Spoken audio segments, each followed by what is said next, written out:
We've got one of these questions where we've got to show where someone's gone wrong in their calculations. This quadratic has to be subtracted from this quadratic.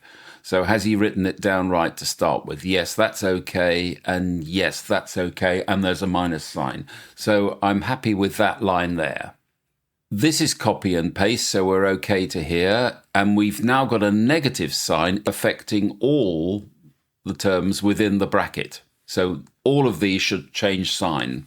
So that's correct, and that's not correct, and nor is that, because these should both be pluses. We've not been asked to find the correct answer. So there's the answer written out. Peter has ignored the negative sign in front of the bracket. And there you go.